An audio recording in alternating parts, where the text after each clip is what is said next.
What's up, everybody? A lot of people have been asking me for quite a while to talk about Eddie Vedder's voice. So without further ado, let's do it, man. Let's take a listen to some vocal only and talk about things and break down some voice stuff and go over possibly some scales and how you might be able to achieve a similar Eddie Vedder sound. So let's do it.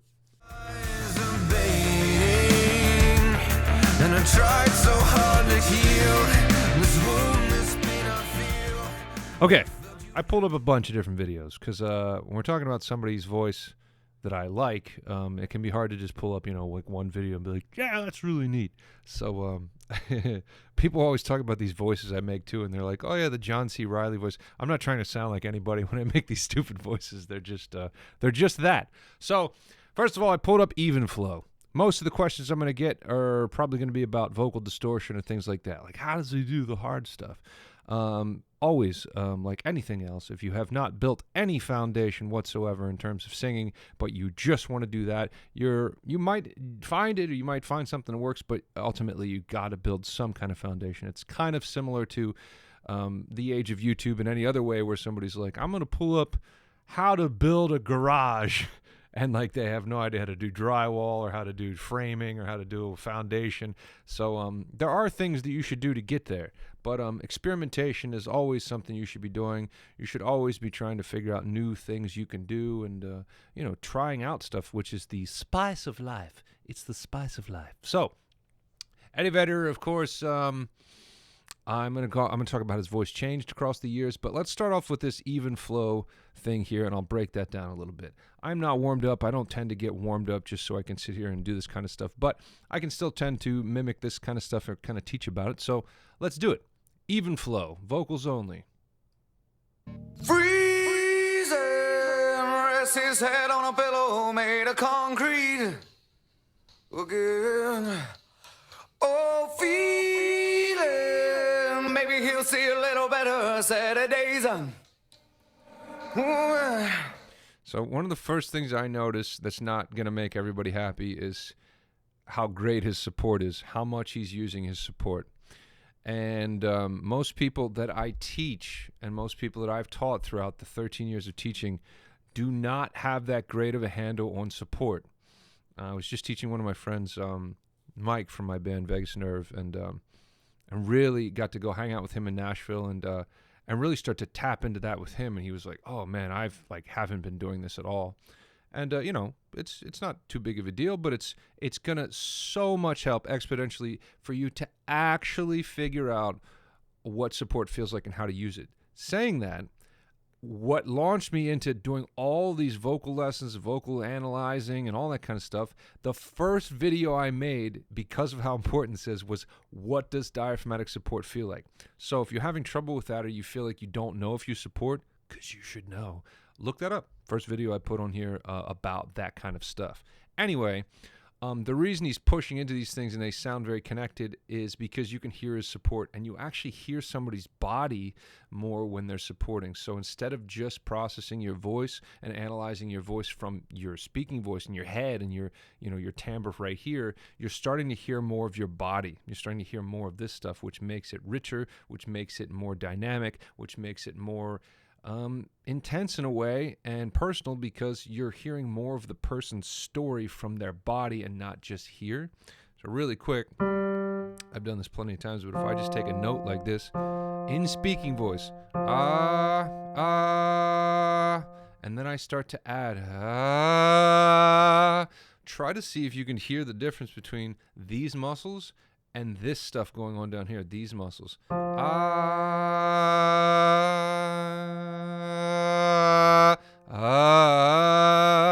Might almost kind of sound like I dipped into the throat more, or it might sound like you can actually hear this because you can. But so that's what I hear first out of the gate. It's just like, okay, the dude's really got some nice support here, and he's varying that in different levels where he's pushing into it harder a little bit sometimes, or he's clamping down while he compresses at the same time to get that distortional sound. Oh, hand down, faces that he sees, stomach and ain't that familiar. So there he started off with a really nice supported thing and then kind of came back up to his speaking voice. So we'll talk about that more as we continue because Eddie had a very much, still does, a very beaky kind of storyteller kind of vibe that comes through. But again, let's keep tapping into his voice and listening to this without me talking too awful much, which I'm going to do. Ooh, yeah. Oh, the grin, he can't help when his happy looks insane. By the way, those are called reverse reverb, and it's super easy to do in your DAW or whatever. You just have to take a clip, then you reverse it, then you add reverb, and then you reverse it. And it's super cool, man. It definitely adds those tails, or I guess it wouldn't be a tail in this case, but those ramp in like that you hear. Super cool. Let's get into the chorus. Oh, they put some music in here.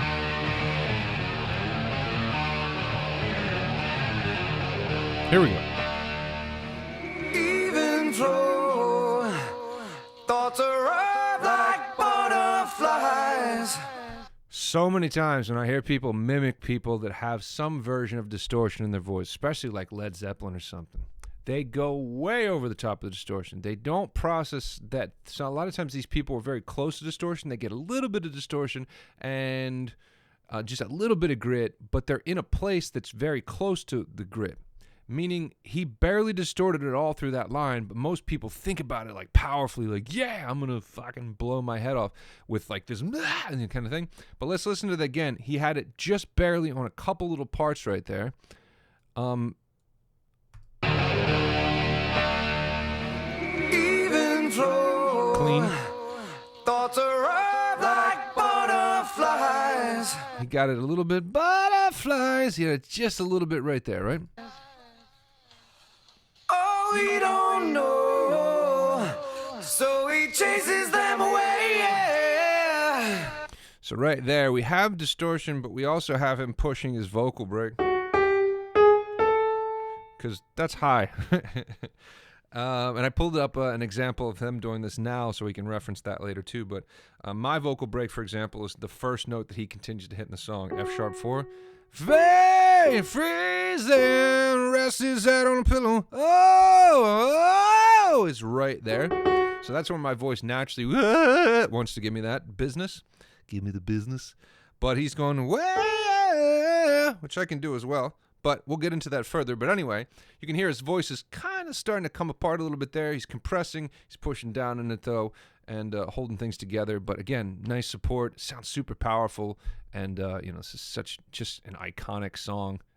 And I love that stuff, too, that you barely notice in the song. But Oh, someday, yeah, he'll begin his life again. so almost, that's a B sharp 4 or B flat 4. Back again. So if I try to get into that, he'll begin his life again. Life again.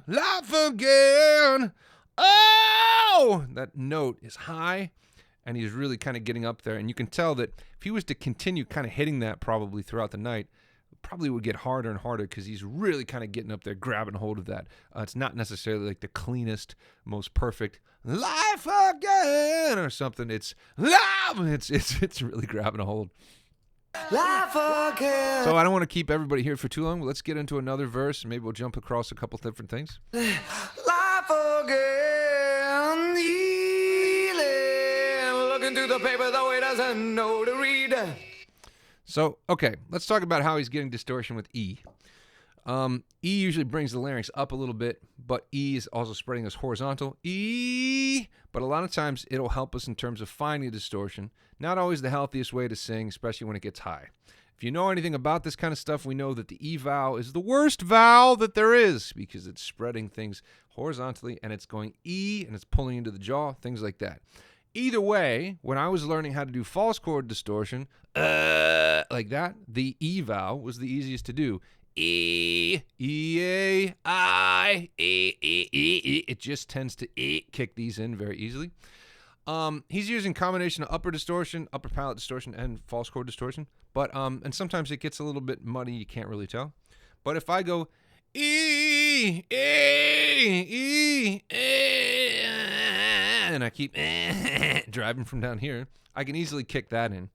But again, we're talking about being close to almost most males' bridges. Jeff Bridges. I don't know what the hell I'm talking about. Sorry. Most males that I've taught, I'd say 80 to 85% of them have a bridge exactly where mine is, which is like close to F sharp 4. So if we went and what is he saying? I forgot. It's been a while. I'm away, life of paper, though it doesn't Shit. forget. Here we go. Kneeling. So there's different ways I can go about that, but it is E, and I'm using that E, I'm using that to pull that in. So again, I've talked about this plenty of times without getting too far into it. If you're trying to get into distortion, you're going to hear other examples of what I'm going to bring up here. But in this case, again, E, try to bring back your vocal pressure, your air pressure as much as you can, and play with that level. Again, doesn't actually have to be supported. We're going to learn how to support and learn how to put support under these things. But first, it can be from just placement. E. I'm just taking E in my speaking voice and starting to restrict that airflow. And I can try to restrict it from different places so it's not just right here. That would be more like I can make too. And again, I've talked about this too, where you can try to clear your throat. It's the same thing. But we're using less air. So if I'm going, that's totally bad for the voice. But if I use just enough, or you hear that? All I'm doing is making funny little noises like that, and then starting to try to turn them into singing.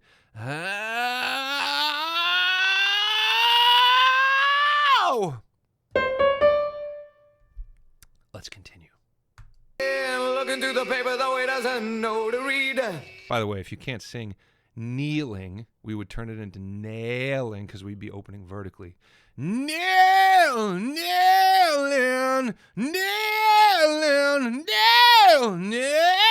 like nail. Nailing. Ooh, yeah. Oh, praying out to something that has never showed him anything. Oh, dealing understands the weather of the winter's on its way. So notice too that he gets a lot of sound from way. He gets a little bit of sound. He doesn't tend to do this much as maybe like Lane Staley did, or some of these other people where they're kind of protruding the bottom jaw. Way, oh, even flow, thoughts arrive like butterflies. He gets a little bit of that sound in there, which is a little bit definitive of him, but most of the time people aren't thinking of him as kneeling, wrestling, but you can hear a little bit of that in there. Again, the reason I bring that stuff up is because you're starting to, what I'm doing here is at least analyzing exactly how somebody gets their sound. And sometimes people process a little bit more through the jaw, and some people don't. As you process your singing through the jaw like that, can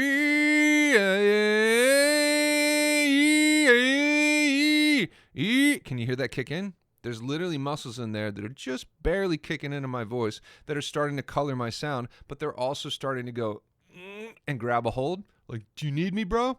And when they get in there, they tend to pull the voice back down, and it tends to be more problematic for the voice. Now, again, a lot of people sing like that. Most recently, somebody that sings with a lot of that, not protruded, but a lot of jaw resonance, is a Sleep Token. If you look that fellow up, we're not supposed to know who he is, but people do. Look up him.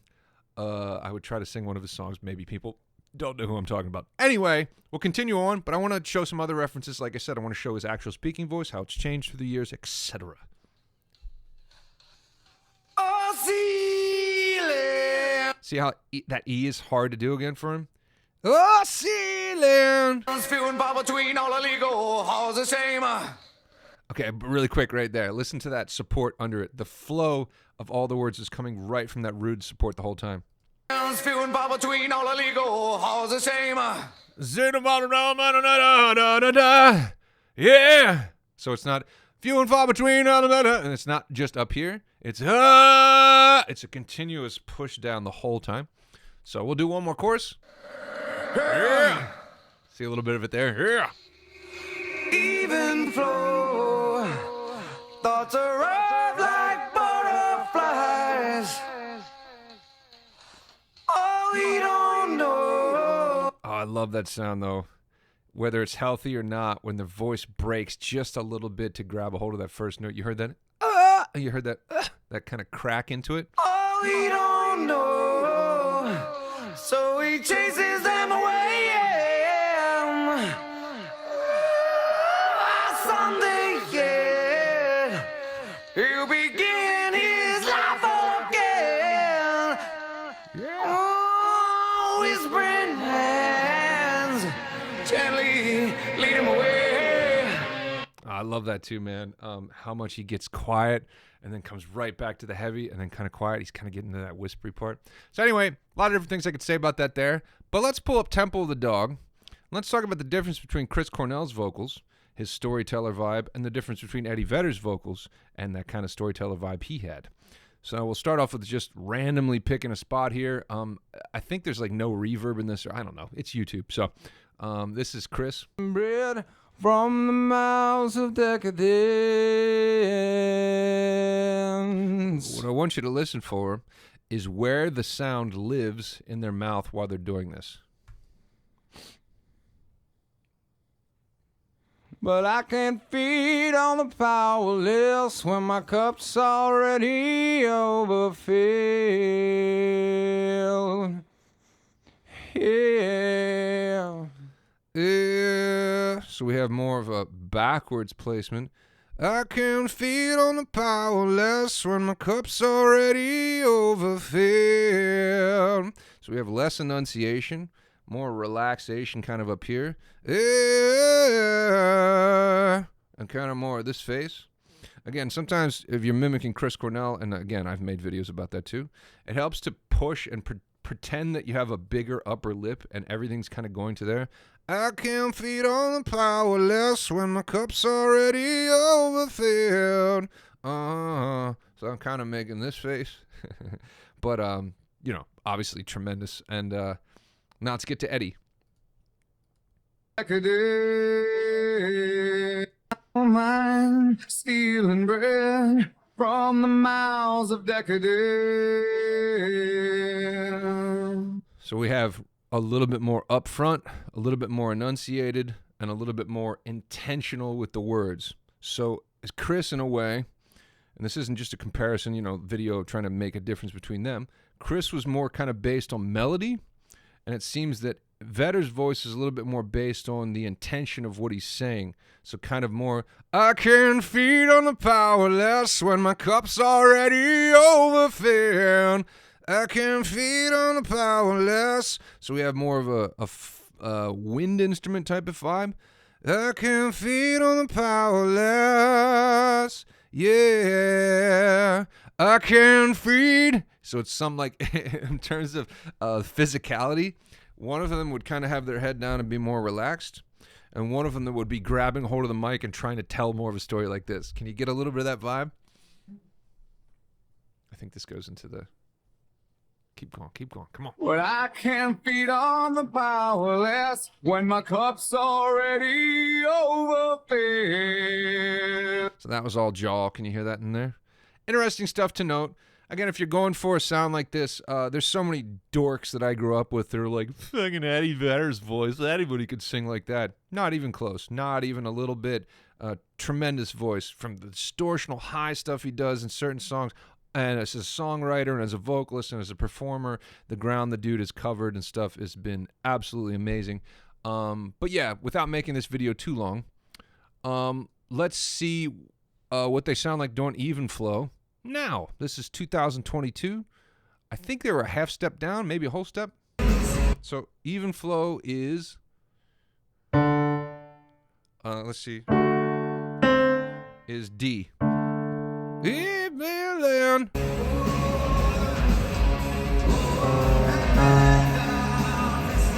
Well, this is live footage, so you're not going to hear it too well, but that's a half step down. So they took it a half step down.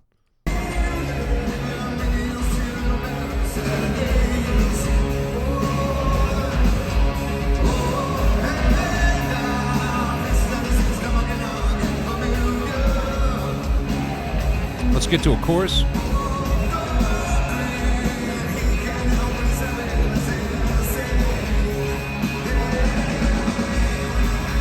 They're also playing super fast.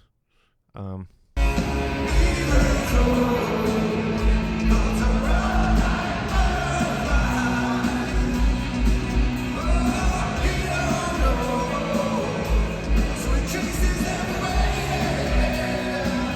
was great.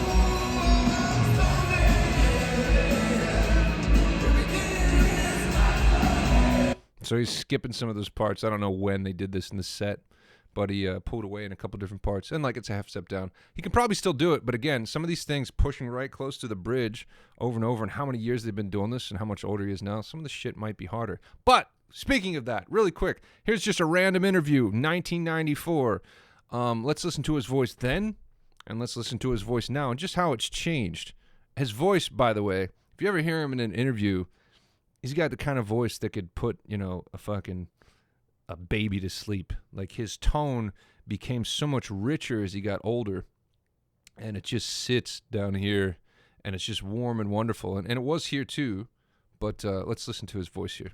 TV awards, we won, greatest video in the world or something, and I should have really just said right then what I was feeling, and that was like, wow, I guess we don't have to do any more of these. So if you hear his voice right there, similar to mine, you'll hear something up here, you'll hear a resonance up here, yeah, and then you'll hear this thing that keeps happening down here where he keeps dropping back into a warmth. I have a similar thing. Some of my students have, similar things. Some people have more of just a sound like this that dominates their voice. I have a dichotomy between kind of this upper thing that sounds nice, like, hi, how you guys doing? And then as I get older, my voice tends to sit more down here as well. So anyway, now let's jump to later. This is him talking 2024, I believe, to Howard Stern. Point, we had taken ourselves out. This is also probably early in the morning because it's Howard Stern, which can affect things. But we hear quite a difference. Out of working with MTV, bless them. But we had taken away our kind of... So you can hear how much it sounds like it went from here to here. Yeah, we can. And it just is thicker and richer. And, it's awesome. It's somebody that's beat the shit out of their voice for a very long time. And, we talked about a bunch of different things. Again, in terms of some of this stuff, it's about building a foundation. It's about experimentation. And a lot of this stuff is elusive because you think you know how you're going to get there, and it's not at all how you're going to get there. Sometimes with distortion and screaming and power and all that kind of stuff, you have it in your mind for many, many years how you feel like you're going to arrive to that, and that it's a combination of like your chest and then this thing that's like monstrous over top, and then you find out that it's not. It's actually the retraction of that. It's actually the backwards effect of that. A mixed voice is very, very much like that in terms of if you have it in your head that you're going to build a chest voice, and then you're just going to be able to take that chest higher and higher, and that's what mix is. Not at all. Mix is taking that chest, learning how to completely kind of dissolve a lot of that pressure so that you can move up higher, and then mix resonances together with the higher part of your voice. So similar with distortion is not taking your voice and pushing it as hard as it can go. It's taking your voice and clamping down on things so that you can start to find other places that are rattling, etc. So again, most of the time it tends to be more about working with airflow. So if we do this one thing here to kind of call this done, since I know I've been on here for a while. Let me turn this down, by the way, so I'm not blowing people's heads off. So if we do this right here, and we go, yeah, yeah, yeah, yeah, yeah, yeah, yeah, yeah, yeah, yeah, yeah, yeah, yeah, yeah, yeah. Again, simple thing everybody can do, right? I'm going to think about that airflow that's happening right there. Yeah, yeah, yeah, yeah, yeah. And now I'm going to start holding that back from wherever I can. Yeah, yeah, yeah, yeah, yeah. Yeah, yeah, yeah, yeah, yeah. Yeah, yeah, yeah, yeah, yeah. Now, if you know how to support, you can try supporting into that, but you can hear I'm already starting to get a little bit of vocal distortion, whether it be from my chords, my false chords, upper palate, whatever. It's starting to happen just as a matter of me going, and grabbing a hold a little bit. And you can tell I'm not physically doing that very hard. Now I'll put some support underneath that. And again, this doesn't have to be found from support and pushing like crazy. But if I go, yeah, yeah, yeah, yeah, yeah, yeah, yeah, yeah, yeah, yeah, yeah, yeah, yeah. That's me just. So now let's take it a little bit higher. And again, there's two different sounds mostly that you're going to experiment with and feel throughout your career singing. And ah. Ah tends to make the voice able to go higher. Tends to root us further in the throat and pull things down back into a chesty resonance. If I go, it's very chesty and it's more physically taxing. If I go, it tended to give me more license to move into head voice and move things higher. Same with distortional spaces like that. Is down there. Is upper palate distortion. You can do these things with sirens.